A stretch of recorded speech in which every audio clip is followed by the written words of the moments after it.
What's up, DCH? Back in the video on BTAS recap reviews. Now, guys, today we're checking out Trial, one of my favorite episodes from Batman the Animated Series. And guys, you actually vote for this episode because every week after I release this video, I actually do a voting poll in the community tab of this channel. Now, you guys go vote. I put like 5 episodes, whichever one gets voted the most is the winner. I'll review it, right? But today we're checking out Trial, and it's a really awesome episode. Probably my favorite other than Almost Got Him, right? Because Almost Got Him is a great episode.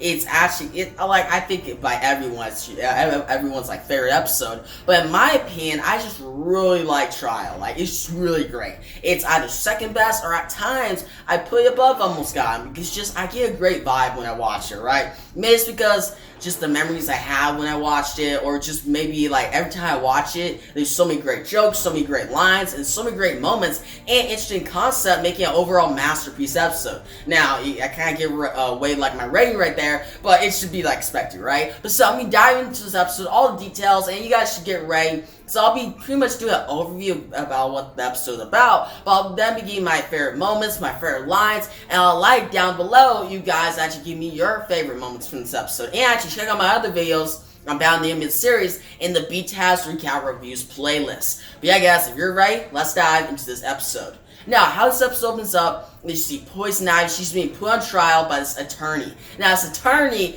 she's against the Batman, right? Like, she's pretty much saying, no, the Batman, he created all these villains. He should be actually put on trial. And the Batman's watching this. Now, Batman meets up with her and Commissioner Gordon. And what happens here is you see Commissioner Gordon, he's like, I don't know about that attorney. Like, he's actually a good guy. He actually helps out. He's been doing a lot of progress. And the attorney says, well, what happened to this whole thing about these gang members in Gotham City? He hasn't taken down those guys yet. I think if Batman really wants to help out Gotham City, you should take out the mask and put on a badge. Become a police officer. I already got guys searching into that case. That's when Batman shows up and he has the gang member right there. He's like, oh yeah, you were searching into that? I already finished it. Like, because I'm Batman. Like, come on. But we see Batman show up and he says to the attorney, like, oh, do you have a problem with me? And the attorney says, this is the last time, Batman. This is the end of Batman. What we see is Batman just leaves this guy there. And one question I have is, this guy's just hanging. How the heck does Commissioner Gordon just get this guy into the window? Like, I get the simple answer is, oh, he just pulls him.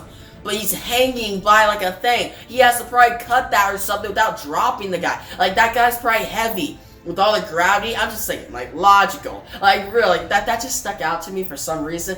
But really, how would you actually get him down? Don't just say, oh, I'll just pull him in. It's a lot harder than you think, right? But we see Batman, he then switches to Bruce Wayne, meets up with this attorney, they're friends, but this attorney then goes to a call, right? And Bruce thinks she just pretty much stood him up, right? He's like, man, it's been 30 minutes, where's she at? I don't have a watch right here. But still, Batman then sees in the sky, Bruce Wayne actually sees in the sky, here's the bat symbol. He makes it to Commissioner Gordon. Commissioner Gordon gives the glasses of that girl, and then Batman's like, I gotta go save her. So he goes to this one place, this one area, that is just surrounded by statues. He actually attacks the statue that he thinks is a culprit, but it turns out Poison Ivy and Harley Quinn team up and take him down. Now we end up in Arkham Asylum where we see this attorney, she's in a cell, she's met by Two-Face, and she's like, how am I gonna get out of this? And Two-Face like, well, you were doing what you wanted. You're gonna be putting Batman on trial, but this time you're actually defending him. You're the attorney of Batman, while I'll be the prosecutor. So guys, Two-Face will be the prosecutor, this attorney will be actually defending Batman.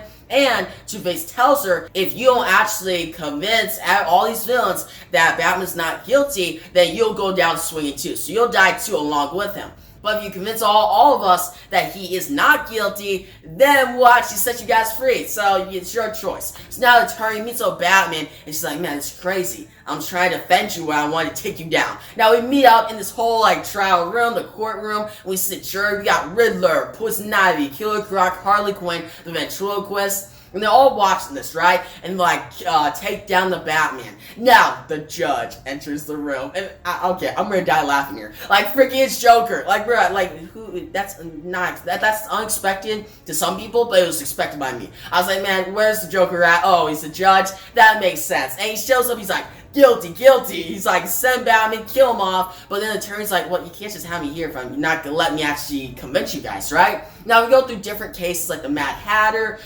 We see Poison Ivy. We also got Harley. Now the Mad Hatter one, we see Mad Hatter saying, Batman created us. He created me. And the attorney says, no, you're just a maniac and you created yourself. You created this villainy. Now he gets mad, but he gets put in a cell. Now you got Poison Ivy. She says kind of like the same thing, but that if the Batman didn't actually go after her, then she could have a good life with Harvey Dent, aka Two-Face. And Two-Face actually nonchalantly agrees. He just flips his coin and is like, yeah. But then we got what happens is attorney then starts getting under Poison Ivy's skin. She actually takes the flower off of Joker's jacket and just starts plucking it. Flower by flower, and Poison Ivy gets crazy, actually punches Ventriloquist in the face, actually jumps on top of this attorney, and then she's taken to a cell.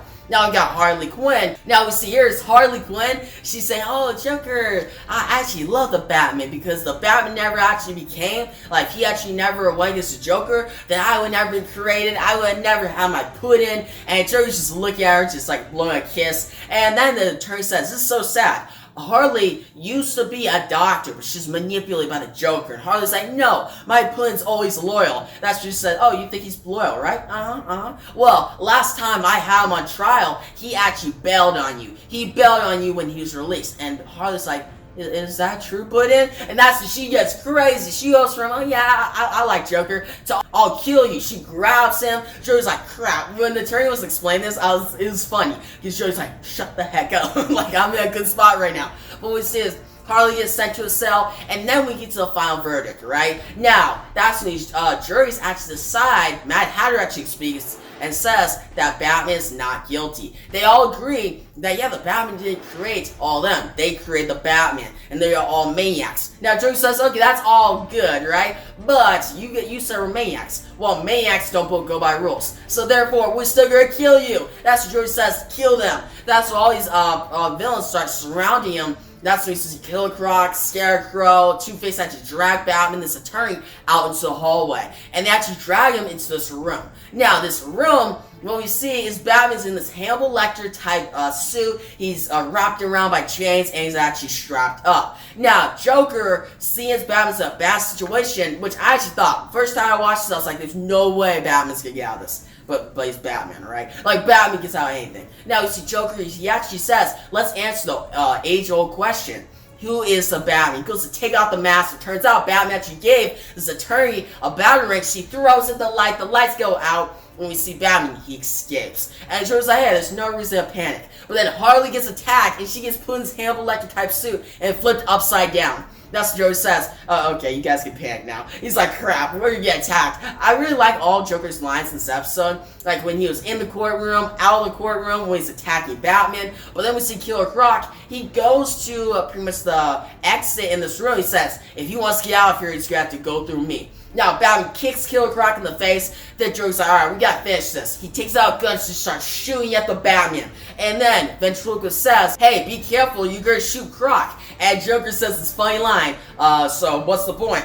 He's like, I don't care about Killer Croc. I care less if he dies. Now, he keeps shooting, he actually shoots this electricity thing, and actually shocks Killer Croc, takes him down. But while all these villains are distracted, Batman takes a turn, starts running through the hallways, and they actually make it past a lot of prisoners. But then as they're going up the stairs, they're cornered on each side by Scarecrow and then Poison Ivy and Ventriloquist. Now, Scarecrow then throws this, well, not throws, he actually just swings his scythe. Batman dodges. Now, what happens here is that Batman, by doing this, the Scarecrow scythe actually takes off the Ventriloquist, his puppet's head, and that buys Batman the attorney's time to get up the stairs. They start running. Batman gets a grappling hook. He actually sets it up, and they get out of there, right through the window. Now, what happens next is Commissioner Gordon and all these police show up. Turns out, they've been actually investigating all this. Commissioner Gordon showed up to the one city that Batman got attacked, found a battery ring. They tracked this through Arkham Asylum. Now he shows up to save them. But Batman and the Attorney are they're not free yet. There's a Joker in their way. Now we see Joker, he then swings, catches Batman like a rope, right? It's really cool. I really like this, guys. And he actually pulls him out. Now he thinks he's gonna take down the Batman. That's when the Batman shows up, comes in, and punches in the face. I was like, it's a dope scene, guys. And you see Joker, he falls, guys, and he lands on his chest. I'm like, damn, that looks like crap. Like, imagine landing that. You could break your back. Like, I thought Joker is done. But that Batman falls, he actually uses the grappling hook, takes Joker up with him, and they took down all these villains. So that at the end of the episode, you said attorney, she's like, I was wrong about you. You didn't create these villains. But I still think I'm still be striving for a Gotham City without Batman. Batman's like, I agree. I'm striving for that too. So it shows us the attorney and the Batman, Bruce Wayne, are both striving for the same thing, just in different ways. Which I really like this because the attorney in this episode is actually a great character. She actually really does a lot of great scenes, especially her scene with Harley and Poison Ivy, how she just gets under their skin and actually in a way manipulates all these villains.